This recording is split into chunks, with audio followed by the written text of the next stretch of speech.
Hey, it's Chris Brower with Brower Real Estate Group, part of KW Success. It's getting cold out there. Snow's coming, winter's on its way, winter's coming, right? So today we want to give you guys some tips on what you can do to prepare your home for the winter and the snow. These tips are great if you're a homeowner or even if you're renting. You want to make sure that you're taking care of the home and that you're prepped and ready to go. So make sure you stay tuned because we're going to give you 8 tips today to make sure that you are ready for when that snow falls. All right, before we dig into these tips, we'd like to ask you guys to please subscribe to the channel. It helps us a ton as we're, trying to grow our audience and give people these tips and tricks, market updates, what's happening in the local community, things of that nature. So please be sure to hit that subscribe button. And then without further ado, here we go. We'll jump into these tips. So the number one tip that I want to give you is tune up your furnace early. Make sure that you are not waiting until your home is 65 degrees or lower that you're like, we probably ought to kick the furnace on and make sure that works. Same thing goes for your fireplaces. If these are things that you anticipate using this winter, you want to start testing those now, because if you don't have them ready to go, then when you actually need them, it's going to be hard because you're going to have all of the HVAC guys are going to be busy running into all these other scenarios where people forgot to test their systems early. The other quick reminder that I would give you as well is to make sure that you are changing your air filter, your furnace filter. That's going to make sure that it's running at optimal conditions. And then one little side story that I've got to tell you guys. Started up my furnace like 2 years ago, and this is kind of embarrassing to share, but I started it up like 2 years ago and it wouldn't run. I'm like, what in the world is going on? I check in and in my furnace exhaust, there was a bird's nest. Took forever, finally got the bird's nest out. Go to kick it on, still not running. So I'm super confused. I'm like, I probably need to call an HVAC guy, but I'm like, I'm going to check one more thing. So I pull my furnace apart, pull the blower off. Lo and behold, I feel terrible about this, but the baby birds went the wrong way in the exhaust and they got caught up in the fan, and it looked like they had been there for quite some time. So I feel really bad about that, but we got it all cleaned out. Furnace worked perfectly after that. So like I said, we had to go, a few days while I'm trying to figure this all out without a furnace, and my kids and my wife definitely didn't appreciate that. So check that early. If you're not somebody that's handy and you want somebody to help you, I've got some great HVAC guys that I recommend that aren't going to try and upsell you. That's the biggest thing I hate about HVAC companies here, is that a lot of them are going to try and upsell you and tell you need a brand new furnace. And while you're at it, why not just do a new AC unit too, right? I've got guys that I trust that aren't going to upsell you, that they're just going to make sure your furnace is running, everything's good, and you don't have to worry about it. Tip number 2 that we want to talk about: reverse your ceiling fans. You want to make sure that you are pushing the air from up high, that hot air, down into the room. So run your ceiling fans. It helps move the warm air down. The other tip too that I actually got from one of my trusted HVAC guys is that you want to be having your fan on your system constantly running. Don't turn it to auto, set it to on, and that'll help regulate your temperature. I used to think that you wanted to close your upstairs vents and open your basement ones, and then the air would blow down to the basement and eventually it would rise, the warm air would rise up to the upstairs level. I was told that's not the case. I was advised you want to open all vents so you get optimal airflow, and you want to have the fan constantly running.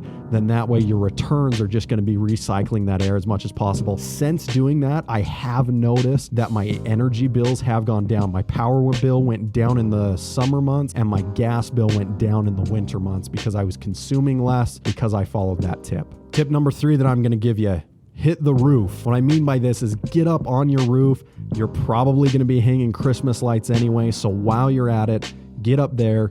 Do a quick walkthrough and a visual scan of your roof. See if there's any shingles missing that need to be replaced. Check around all of your boots, the little plastic rubber pieces that go around your vents up top. Sometimes they're aluminum or metal. You want to make sure that those are still airtight. If they're not, you can get some tar or some caulk at the local, Home Depot or Lowe's to try and make sure that those are all sealed, to prevent the snow from going into your attic, and also to try and help prevent the warm air from escaping out of those areas. While you're up on the roof as well, I suggest you clean your rain gutters. It is always amazing to me how much crap can build up in those rain gutters. This is a great time of year to do it. Most of the leaves are probably falling off your trees at this point, so you can just do a good cleaning of your gutters and make sure that they're going to be functioning properly as well, so that you don't have ice dam buildups and icicles hanging off of your roof. Again, if you don't want to climb up on your roof, if you're not a handy person, give me a call, shoot me a DM, comment below, and we will get you in contact with somebody that can help you with that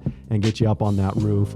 Maybe, just maybe, we'll even send Dylan out there to go clean it for you for free, pro bono, right? Get that kid working. Number 4, talking more about making sure your home is airtight and sealed. Make sure that your windows and your doors, that the caulking is still intact, that you don't have cracks in your caulk, and that also, your weather stripping on your doors doesn't have any cracks or tears in it. We really just want to do the best that we can to make the home energy efficient, trapping in that warm air, not letting it escape, okay? The other thing too is with all the snow that we get here, a lot of times that water, that moisture can get in through those cracks in the caulk, and that causes even more problems and damage to your wood, and you don't want that to happen. If you don't feel like a visual inspection of these items is going to be good enough, let us know. Our inspector can come take a look at your house for you. They have a thermal camera that can take a look at all of these items and see through the thermal imaging whether or not your home's airtight and energy efficient. Speaking of water, my number 5 tip is that you're going to be diverting that water or that moisture away. So we clean the rain gutters. We want to make sure now that our downspouts are at least 3 to 5 feet away from the foundation of the house. You don't want that groundwater, the water from the roof draining right next to the foundation of your home and the groundwater building up there. So please make sure that you're diverting those with those great big black extensions. Ideally, you're even running those through the ground and out into your lawn so that your lawn can get that extra moisture. Tip number 6, make sure that you are turning off your exterior faucets, that those are cranked down tight, and that you're disconnecting your hoses. If you leave those on, the water that's built up in those can freeze, and as it freezes, it expands, it cracks your faucets. I didn't have it happen to me, but when I moved into my house, it must have happened to the previous owner and they were unaware. Next thing I know, in the springtime, I turned that faucet on because there was a crack that I couldn't see. I'm running that faucet and my daughter comes running upstairs and tells me that her bedroom carpet's all wet. So we don't want that happening to you guys. Make sure that you're doing that. If you want to take it an additional step, you can actually have a manual lever installed on those faucets to where it's like 6 to 8 inches inside of the home, where you can go in, you can have an access hatch or a door installed.